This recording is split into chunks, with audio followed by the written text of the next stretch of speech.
ভুল পথে নিয়ে যাওয়ার জন্য বেগাইরে ইলম, অজ্ঞতাবশত, ওয়াত্তাখিজুহা হুজুয়া, আর সেটাকে তারা খেলতামাশা মনে করে, ঠাট্টা বিদ্রূপ করে। লাহুম আযাবুম মুহিন, অবশ্যই তাদের জন্য রয়েছে অপমানজনক শাস্তি। অত্র আয়াতে 1 নম্বরে যে কথাটি রয়েছে তা খেলতামাশা, বাদ্যযন্ত্র মানুষ ক্রয় বিক্রয় করে, তার 1 নম্বর লক্ষ্য উদ্দেশ্য হচ্ছে মানুষকে ভুল পথে নিয়ে যাওয়া, যার বাস্তবতা আপনাদের কাছে আছে। 2 নম্বর হচ্ছে এই কাজ অজ্ঞ মানুষেরাই করে, শিক্ষিত জ্ঞানীগুণী মানুষেরা করে না। 3 নম্বর হচ্ছে এটা হচ্ছে মজাক, ঠাট্টা বিদ্রূপ করার একটা বড় মাধ্যম। খুব ভালোভাবেই আপনাদের অবগতিতে আছে, যখন ব্রাজিল পরাজয় হলো এবছরের খেলায়, তখন আর্জেন্টিনার বক্তব্য, কথাবার্তা আরও যা আছে সময়ের গতিতে। আল্লাহ তাআলা বলেন এদের জন্য রয়েছে অপমানজনক শাস্তি। কোরআন মাজিদে কোনো জায়গায় রয়েছে লাহুম আযাবুন আলিম, তাদের জন্য রয়েছে কষ্টদায়ক শাস্তি। কোনো জায়গায় রয়েছে লাহুম আযাবুন শাদীদ, তাদের জন্য রয়েছে কঠিন শাস্তি। কোনো জায়গায় রয়েছে লাহুম আযাবুন আযীম, তাদের জন্য রয়েছে বড় শাস্তি। আর খেলতামাশা, বাদ্যযন্ত্র এর জন্য রয়েছে অপমানজনক শাস্তি। অপমানজনক শাস্তি আর কঠিন শাস্তির মধ্যে পার্থক্য কি? আমরা আমাদের ভাষায় বুঝি, একটা লোককে 10 জুতা মারলো, আর একটা লোককে বলল মাটিতে থুথু ফেলে জিহ্বা দিয়ে চেটে নাও। দুটাই শাস্তি, একটা কঠিন কষ্টকর, আর একটা হলো অপমান। শাস্তি দুটাই। খেলতামাশার জন্য অপমানজনক শাস্তি কেন? এটা এই জন্য, এ দিয়ে সে শান্তি, তৃপ্তি, চোখ ঠান্ডা করে, অন্তর ঠান্ডা করে, অন্তর মন জুড়িয়ে নেই। খেলতামাশা, বাদ্যযন্ত্র যেভাবে মানুষ ভোগ করে। সম্মানিত দিনী ভাই ও বোন, আবু হুরায়রা রাদিয়াল্লাহু তাআলা আনহু বলেন, রাসূল সাল্লাল্লাহু আলাইহি ওয়াসাল্লাম বলেছেন, কুল্লু লাহবিন ইয়ালহুবির রাজুল ফাহুয়া বাতিল, প্রত্যেক মানুষ যেসব খেলাধুলা করে তা বাতিল, তা নাজায়েজ, তা হারাম। তবে 3টি খেলা, 1 রামিয়াহু বে কৌসেহি ও রামিয়াহু, তার তীর নিয়ে খেলা। ইসলামী প্রশিক্ষণ, শত্রুর বিরুদ্ধে দাঁড়ানোর জন্য সেকালে সবচেয়ে বড় মাধ্যম ছিল তীর প্রশিক্ষণ। রাসূল সাল্লাল্লাহু আলাইহি সাল্লামের মসজিদে নববীতে সাহাবীগণ মসজিদের মধ্যেই তীর চালাতেন, তীর প্রশিক্ষণ নিতেন। আয়েশা রাদিয়াল্লাহু তাআলা আনহা বলেন, আমি রাসূল সাল্লাল্লাহু আলাইহি সাল্লামের পিছনে দাঁড়িয়ে যোদ্ধাদের মসজিদে তীর খেলা দেখতাম। আমি দাঁড়িয়ে দাঁড়িয়ে দেখতে থাকতাম, আর তিনি দাঁড়িয়েই থাকতেন। আপনারাই বলেন, একজন কম বয়সের মেয়ে খেলা দেখতে কত আগ্রহী হতে পারে? লম্বা সময় ধরে আমি পিছনে দাঁড়িয়ে থেকেছি, কোনো সময় আল্লাহর নবী বিরক্ত হননি, আমাকে বলেননি আর কতক্ষণ দেখবা, আমাকে বলেননি হয়েছে, দেখা হয়েছে, আরও দেখবা, কতক্ষণ দেখবা। যতক্ষণ পর্যন্ত আমি দাঁড়িয়ে থেকেছি তিনিও দাঁড়িয়ে থেকেছেন, তিনি কোনো মন্তব্য করেননি। অত্র হাদিসে স্ত্রীর প্রতি ভালোবাসা, বিরূপ মনোভাব পোষণ না করা বা বিরক্তিবোধ না করা, প্রকাশ না করা স্পষ্ট প্রমাণ হয় বুখারী মুসলিমের হাদিস। তীর নিয়ে খেলা বৈধ যাওয়াত্র হাদিসে রাসূল সাল্লাল্লাহু আলাইহি সাল্লাম বলেছেন, বুখারী মুসলিমের এক হাদিসে রয়েছে, তীর নিয়ে খেলাই হচ্ছে শক্তি, তীর নিয়ে খেলাই হচ্ছে শক্তি, তীর নিয়ে খেলাই হচ্ছে শক্তি। পরের বাক্যে রাসূল সাল্লাল্লাহু আলাইহি সাল্লাম বলেছেন, তাদিবহু ফারাসাহু, ঘোড়ার প্রশিক্ষণ। সময়ের গতিতে মানুষকে ঘোড়া নিয়ে যুদ্ধ করতে হতো, ঘোড়ায় চড়ে এখানে সেখানে যেতে হতো, প্রয়োজনীয় দ্রুত আদায় করতে হবে এমন কাজের জন্য ঘোড়া ব্যবহার করা হতো। ঘোড়ার প্রশিক্ষণ তিনি বৈধ বলে ঘোষণা দিয়েছেন। 3 মুলাবাতাহু বিইমরাতিহি, স্ত্রীর সাথে খেলা। স্ত্রীর উপরে বিরক্ত হয়ে কটু মন্তব্য করা ঠিক নয়, গালি দেওয়া ঠিক নয়, কষ্ট দেওয়া জায়েজ নয়। সময়ের গতিতে তার সাথে খেলতামাশায় অংশগ্রহণ করে তাকে আনন্দ দেওয়া, জীবনটা সুন্দর করার জন্য, সুখময় করার জন্য, দাম্পত্য জীবনকে ভালো থেকে ভালো সুখ শান্তিতে পরিণত করার জন্য স্ত্রীর মুখে কিছু তুলে দেওয়া, স্ত্রীকে নিয়ে খেলা বৈধ, যা রাসূল সাল্লাল্লাহু আলাইহি সাল্লাম বললেন, নিজেও করেছেন। আয়েশা রাদিয়াল্লাহু তাআলা আনহা বলেন, একদা আমরা রাসূল আর আমি দৌড়ের প্রতিযোগিতা করেছিলাম। আমি জয়ী হয়েছিলাম, তিনি পরাজয় হয়েছিলেন। কিছুদিন পরে যখন আমার শরীর স্বাস্থ্য একটু ভালো হয়ে গেল, আবারও দৌড়ের প্রতিযোগিতা একদিন হলো, তাতে আমি পরাজয় হলাম, তিনি জয়ী হলেন। তিনি বললেন, আয়েশা, এই যে এইটা হলো সেইটা, তুমি একবার জয়ী হয়েছিলে, আমি পরাজয় হয়েছিলাম, এবার তুমি পরাজয় হয়েছ, আমি জয়ী হয়েছি। হাদিস সহিহ আবু দাউদ। সম্মানিত দিনী ভাই বোন, যারা দেশ বিদেশে অবস্থান করেন, খেলতামাশা নিয়ে ব্যস্ত থাকেন, তাদের জন্য জরুরি কথা। রাসূল সাল্লাল্লাহু আলাইহি সাল্লাম বলেন, কুল্লু লাহবিন ইয়ালহুবি রাজুল ফাহুয়া বাতিল। পৃথিবীতে যত খেলা আছে সবই নাজায়েজ, হারাম, বাতিল। আব্দুল্লাহ ইবনে দিনার বলেন, কুনতু মা আব্দুল্লাহ ইবনে উমর, আমি আব্দুল্লাহ ইবনে দিনার একদা আব্দুল্লাহ ইবনে উমরের সাথে ছিলাম। মাররা বিইমরাতিন তুগান্নি, তিনি একজন মহিলার পাশ দিয়ে যাচ্ছিলেন,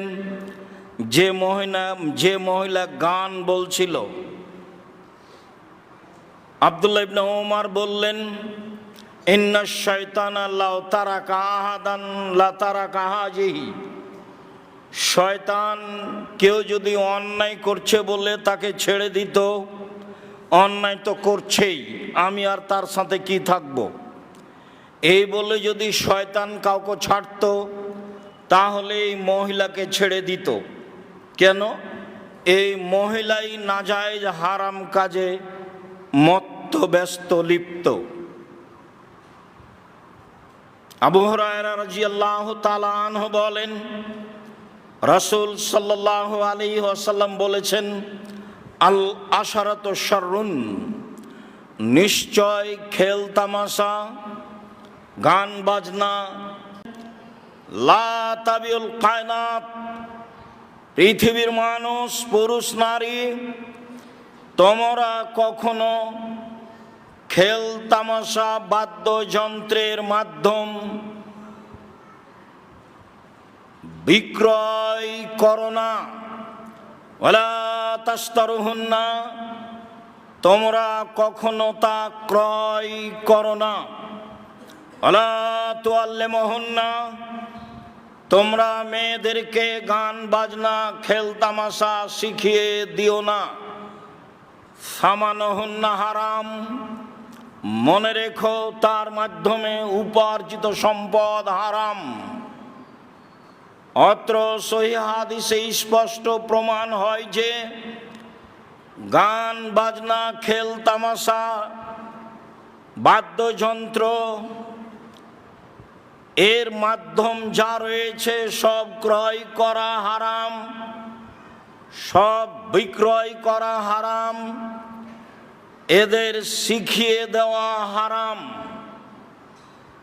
যদিও এদেশের স্কুলের হেডমাস্টারের হেডমাস্টারই চলে না খেল তামাশা বাদ্যযন্ত্র ছাড়া, এদেশের শিক্ষা প্রতিষ্ঠানের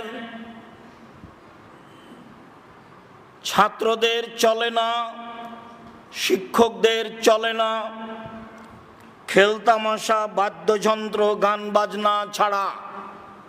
রাসূল সাল্লাল্লাহু আলাইহি ওয়াসাল্লাম এর হারাম ঘোষণা আজ থেকে 1450 বছর পূর্বেই দিয়েছেন। আজও সে হাদিস মানুষ সমাজে বিরাজ করছে। দুঃখজনক হলেও সত্য যে এক শ্রেণীর মানুষ, এক শ্রেণীর আলেম ওলামা এর সাথে থাকায় একে তীব্রভাবে নিন্দা করা হয় না বা হারাম ঘোষণা করা হয় না। আবু মালিক আশআরী রাদিয়াল্লাহু তাআলা আনহু বলেন, রাসূল সাল্লাল্লাহু আলাইহি ওয়াসাল্লাম বলেছেন, একুনু মিন বাদি আকওয়াম ইস্তাহিল্লুনাল হিরা ওয়াল হারিরা ওয়াল খামরা ওয়াল মাসিফ। পৃথিবীর মানুষ শুনে রেখো, অচিরেই এক শ্রেণীর মানুষ দেখা যাবে, অচিরেই এক শ্রেণীর মানুষ প্রকাশ পাবে যারা জেনাকে হালাল মনে করবে, যারা রেশমি কাপড়কে হালাল মনে করবে, যারা গান বাজনা বাদ্যযন্ত্রকে হালাল মনে করবে।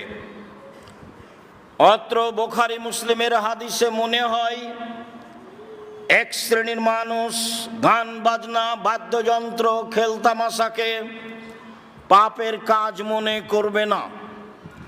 মর্মেই দোকানে টিভি চলে, নগ্ন মেয়ে নাচিয়ে মানুষের দোকানদারি চলে, ব্যবসা বাণিজ্য চলে, যা আমরা বাস্তব লক্ষ্য করছি। সম্মানিত দিনী ভাই ও বোন, রাসূল সাল্লাল্লাহু আলাইহি সাল্লাম এর অবস্থা বাস্তব কি হবে তা ঘোষণা করেছেন। তাতে তিনি বলেছেন, জেনা নেহায়াত অন্যায় মহাপাপ, মানুষের কাছে পাপ বলে গণ্য হবে না। পুরুষের জন্য রেশমি কাপড় হারাম, মানুষের জন্য তা পাপের কাজ মনে হবে না। মদ পান করা হারাম, মানুষের জন্য মদ নিষাদার দ্রব্য পাপের কাজ মনে হবে না। গান বাজনা খেল তামাশা বাদ্যযন্ত্র মহাপাপ, মানুষের কাছে তা পাপের কাজ বলে মনে হবে না। একথা মুহাম্মদ সাল্লাল্লাহু আলাইহি সাল্লাম বলেন। আবু মুসা আশআরী রাদিয়াল্লাহু তাআলা আনহু বলেন, রাসূল সাল্লাল্লাহু আলাইহি ওয়াসাল্লাম বলেছেন, লা ইয়াশরাবান্না নাস মিন উম্মতি আল খামরা ওয়া ইয়াশমুনাহা বিগাইরি ইসমিহা, আমার উম্মত নেশাদার দ্রব্য পান করবে এবং তার নাম দিবে অন্য, অন্য নামে নেশাদার দ্রব্য পান করবে। যা লম্বা সময় থেকে আমি বলে আসছি, আমি এদেশের পেপসি, আরসি, ঠান্ডা, কোকাকোলা এসব হারাম ঘোষণা করেছি। আমি কখনো তা পান করি না, প্রাণপণে চেষ্টা চালাই। এক শ্রেণীর আলেম নির্দ্বিধায় তা বৈধ বলেন। আমি তাকে বলেছি, রাসূল সাল্লাল্লাহু আলাইহি সাল্লাম বলেছেন আমার উম্মত মদ খাবে, নাম দিবে অন্য। আপনি সেটা বলেন না কোনটা মদ, অথচ নাম হচ্ছে মদ নয়। আপনি যদি বলেন ইয়াবা মদ, তো সবাই বলে মদ। আপনি যদি বলেন হিরোইন মদ, তো সবাই বলে মদ। আপনি বলেন গাঁজা মদ, তো সবাই বলে মদ। তো যেগুলোকে সবাই মদ বলে সেটা তো মদই, কিন্তু এমন মদ যার নাম অন্য আছে অথচ তা মদ, মানুষ অন্য নামে খাচ্ছে, সেইটা কোনটা? সম্মানিত দিনী ভাই বোন, রাসূল সাল্লাল্লাহু আলাইহি সাল্লাম বলেন ওয়া ইউযাফু বিল মাযিব বিল মুগান্নিয়াত আল মাযামির, ওই সময়ে নেতাদের সম্মান করা হবে গায়িকা দিয়ে, বাদ্যযন্ত্র দিয়ে, গায়িকা দিয়ে, বাদ্যযন্ত্র দিয়ে নেতাদের সম্মান করা হবে। যারা দলের বড় বড় নেতা, তারা যখন কোনো স্কুলে, কোনো কলেজে, কোনো অনুষ্ঠানে যায়, মেয়েদেরকে দিয়ে, নাচ দিয়ে, গান দিয়ে বিভিন্নভাবে তাকে সম্মান করা হয়। যা রাসূল সাল্লাল্লাহু আলাইহি সাল্লাম বলেন, তিনি বলেন একসাফুল্লাহ বিহিমুল আরজা, এক সময় এদের উপরে ভূমিকম্প হবে, এরা মাটির নিচে চলে যাবে। ওয়ায়াজলু মিনহুমুল কিরদাত ওয়াল খানাজির, আল্লাহ এদের করে দিবে শোর শুকুর, এদের করে দিবেন বানর। আল্লাহ এদের করে দিবেন শুকুর, এদের করে দিবেন বানর। এক সময় আল্লাহ এদের করে দিবেন শোর, করে দিবেন বানর। সকালে থাকবে মানুষ, সন্ধ্যায় থাকবে মানুষ, সকালে হবে বানর ও শুকুর, হবেই। হাদিস বুখারী মুসলিম। আমার আপনার বিবেচনার প্রয়োজন নেই, রাসূল সাল্লাল্লাহু আলাইহি সাল্লাম যা বলেছেন তাই হবে। সম্মানিত দিনী ভাই বোন, আব্দুল্লাহ ইবনে আব্বাস রাদিয়াল্লাহু তাআলা আনহু বলেন, রাসূল সাল্লাল্লাহু আলাইহি ওয়াসাল্লাম বলেছেন লা ইউবাইয়াতান্না কওমিন মিন উম্মতি আলা তামিন ওয়া লাহাবিন ওয়া শারাবিন, আমার উম্মতের কিছু লোক খাদ্য পানি নিয়ে, গায়িকাদের নিয়ে,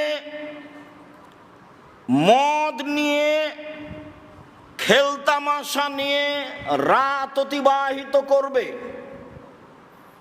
তাদের কাছে থাকবে গান বাজনা, খেলতামাশা, নারী, মদ, এইগুলো নিয়ে তারা রাত অতিবাহিত করবে। ফায়াসবাহু, তারা সকাল করবে, তারা হয়ে যাবে বানর, তারা হয়ে যাবে শোর, তারা হয়ে যাবে বানর, তারা হয়ে যাবে শুকুর। এ কথা আমি বলিনি, আমি একজন অনুবাদক মাত্র। রাসূল সাল্লাল্লাহু আলাইহি সাল্লাম এ কথাই বলেছেন, হাদিস বুখারী মুসলিম। সম্মানিত দিনী ভাই বোন, পরে ভুলে যেতে পারি, এখানে একটা কথা বলা থাকছে, মানুষ কেন হবে শোর, মানুষ কেন হবে বানর? হবে না কেন সাপ ব্যাং, হবে না কেন কুকুর শৃগাল? মানুষ হয়ে যাবে কুকুর, হয়ে যাবে শৃগাল, হয়ে যাবে হায়ানা। এই কথা আল্লাহ রাসূল কেন বললেন না? একাধিক দিন সময়ের গতিতে বলেছি, আজকেও বলে রাখছি। মনে রাখবেন, পৃথিবীতে একটা প্রাণী আছে যাদের হিতাহিত জ্ঞান নেই, যাদের বোধ শক্তি নেই। গরুর বোধ শক্তি আছে, গোবর যেখানে আছে সেখানে ঘাস উঁচু হয়েছে, সে ঘাস গরু খায় না, তার বোধ শক্তি আছে। যেখানে গরু জবে করা হয় সেখানে গরু যায় না, তাকে টেনে নিয়ে যাওয়া যায় না, সে একটা গন্ধ পায়, তার একটা বোধ শক্তি আছে। পৃথিবীতে একটা প্রাণী আছে যেটা শুকুর শোর, যার বোধ শক্তি নেই। মানুষের যেদিন বোধ শক্তি হারিয়ে যাবে, মানুষের যেদিন জ্ঞান হারিয়ে যাবে, এ কথা আল্লাহ রাসূল বলছেন, মানুষ জ্ঞান শূন্য হবে। মুসলমান হওয়ার পরেও, মুসলমানের সন্তান হওয়ার পরেও কিভাবে ও ব্রাজিলের পক্ষ নিয়ে পতাকা বাড়িতে উঠাতে পারে, তার গান বলতে পারে, তার পক্ষে দিন কাটাতে পারে, তার পক্ষে মারামারি করতে পারে, সেও যদি মানুষ হয় তাহলে পশুকে, সেও যদি মানুষ হয় তাহলে পশুকে। সম্মানিত দিনী ভাই বোন, পৃথিবীতে যত বাঙালি আছে আমার ভাষা বুঝে, তাকে আমি বলছি, আল্লাহ বলেছেন বুঝেও বুঝে না যারা, অন্তর আছে বুঝে না, দেখেও দেখে না যারা, চক্ষু আছে দেখে না, শুনেও শোনে না যারা, কান আছে শোনে না, উলাইকা কালানাম, তারা পশু প্রাণীর মতো, তারা গরু ছাগলের মতো, তারা কুকুর শ্রীকের মতো, বালহুমাজাল, বরং তার চেয়েও খারাপ। ব্রাজিলের পক্ষ হয়ে, আর্জেন্টিনার পক্ষ হয়ে, ওরা ইহুদি, ওরা খ্রিস্টান। আল্লাহ বলেছেন লান তারজান কাল ইয়াহুদ ওয়ালান নাসারা হাত্তা তাত্তাবিআ মিল্লাতাহুম। মুহাম্মদ সাল্লাল্লাহু আলাইহি সাল্লাম, ইহুদি আপনাকে কখনো মানবে না, খ্রিস্টান আপনাকে কখনো মানবে না। আপনি নিজেই ইহুদি হয়ে যান তাহলে খুশি হবে, আপনি নিজেই খ্রিস্টান হয়ে যান তাহলে খুশি হবে। কিয়ামত পর্যন্ত 1 মিনিটের জন্য ইহুদি খ্রিস্টান মুসলমানকে, নবীকে মানবে না, এ কথা আল্লাহ ঘোষণা করেন। আপনি কি করে তার পতাকা বাড়ির ওপরে ঝোলান? তখন আপনি মানুষ, আপনি পশু। আমি যদি আপনাকে পশু প্রমাণ করতে না পারি, আমি আব্দুর রাজ্জাক বিন ইউসুফ আজকের জুমার পরে জিন্দেগি তার কোনোদিন খুতবা দিব না। জাতির সামনে একাধিক দিন বলেছি, আজকেও বলছি, আমি মুসলিম চিররণবীর, মরণকে করি না ভয়, মরলে শহীদ বাঁচলে গাজী উভয়ই সমান। আমি এ কথা বলিনি, এ কথা আল্লাহ তাআলা বলেন, এ কথা মুহাম্মদ সাল্লাল্লাহু আলাইহি সাল্লাম বলেন। সময়ের গতিতে আপনাকে আরো বলবো ইনশাআল্লাহ। বলছিলাম, সম্মানিত দিনী ভাই ও বোন, আনাস রাদিয়াল্লাহু তাআলা আনহু বলেন, রাসূল সাল্লাল্লাহু আলাইহি সাল্লাম বলেছেন, ইয়াকুনু মিন উম্মতি কওমুন, আমার উম্মতে এখনো মিন বাদি ফি হাযিহিল উম্মাহ খাসফুন ও মাসখুন ও কাসফুন, অচিরেই আমার উম্মতের উপরে বিপদ নেমে আসবে, অচিরেই আমার উম্মতের উপরে ভূমিকম্প হবে, অচিরেই আমার উম্মতের আকার আকৃতি পরিবর্তন হয়ে যাবে, শুকুর হয়ে যাবে, বানর হয়ে যাবে, অচিরে হয়ে যাবে। কখন? এক, এজা সারেবুল খমরা, যখন তারা নেশাদার দ্রব্য পান করবে। 2, অজারাবুল মাসিফ, যখন তারা বাদ্যযন্ত্রে লিপ্ত হবে। ওয়াজাহারাতিল কায়নাত, মেয়েরা যখন নাচবে। আমার উম্মতে যখন খেলতামাশা, বাদ্যযন্ত্র প্রকাশ পাবে, যখন আমার উম্মতে মেয়েরা নাচ গানে মত্ত হবে, তখন এরা হয়ে যাবে বানর, এরা হয়ে যাবে শুকুর, এরা হয়ে যাবে বানর, এরা হয়ে যাবে শুকুর। পৃথিবীতে একটা প্রাণী আছে, সেটা শোর শুকুর, যার অনুভূতি বলে কোনো জিনিসই নাই, সামান্যতম নেই, সরিষার সমপর অনুভূতি নেই। সেই প্রাণী হলো শুকুর, সেই প্রাণী হলো শোর। মুসলমান যেদিন অনুভূতিহীন হয়ে যাবে, ওর যেদিন দিন ধর্মের হিসাব থাকবে না, জ্ঞান থাকবে না, বিবেচনা থাকবে না, বিবেক থাকবে না, পশু প্রাণীর হয়ে যাবে, সেদিন তো ব্রাজিল হোক আর আর্জেন্টিনা হোক আর স্পেন হোক, তার পতাকা বাড়িতে ঝুলানো এবং তার পক্ষে কথা বলা, তার পক্ষে মিছিল করা, তার পক্ষে দৌড়ানো, তার পক্ষে সময় ব্যয় করা, যে কোনো অশ্লীলতায় লিপ্ত হওয়া সব বৈধ, যা আপনি বাস্তব দেখতে পাচ্ছেন। সম্মানিত দিনী ভাই বোন, রাসূল সাল্লাল্লাহু আলাইহি সাল্লাম শক্তভাবে এসব কথাগুলি বলেছেন। তিনি কেন বললেন বানর হয়ে যাবে? কেন বললেন বানর হবে? বললেন না কেন কুকুর শৃগাল হবে? এ কথা বললেন না কেন? পৃথিবীতে একটাই প্রাণী যেটা অনুকরণ করতে পারে, মানুষের অনুকরণ করতে পারে, সেটাই হলো বানর। আমরা যখন গ্রামে ছোট ছিলাম তো যেই বানর খেলা দেখাতো, সে আসতো আমাদের চাউল জমা করতে বলতো, চাউল জমা করতাম, তখনও বানর খেলা দেখাতো, বলতো এই বানর নতুন বউ কিভাবে হাঁটে রে, তখনও ঘুমটা দিয়ে হাঁটতো। জামাই কিভাবে চলে রে, তখন এক ধরনের স্টাইল দিয়ে চলতো। বানর অনুকরণ করতে পারে। যেদিন মুসলমান হওয়ার পরেও তার কৃষ্টি কালচার, তার নিয়ম নীতি, তার কাজকর্ম, তার পথ পদ্ধতি সবকে ভুলে যে তাদের অনুসরণ করবে, তখন এরা হয়ে যাবে বানর, এরা হয়ে যাবে শূকর। রাসূল সাল্লাল্লাহু আলাইহি ওয়াসাল্লাম বললেন, জাহেলিয়াতের যুগের যা নিয়ম কানুন কৃষ্টি কালচার ছিল সব আমি পায়ের নিচে রেখে দিলাম। তাদের কৃষ্টি কালচার যেটা, সেটা জাহেলিয়াত। এ কথা আল্লাহ বলেন, এ কথা নবী বলেন। অতএব বিবেচনা করি, শ্বাস বন্ধ হওয়ার পূর্বে বিবেচনার দাম আছে, শ্বাস বন্ধ হওয়ার পরে বিবেচনার দাম নেই। আল্লাহ তুমি বোঝার তৌফিক দান কর, আল্লাহুম্মা আমিন। আল্লাহুম্মা সাল্লি আলা।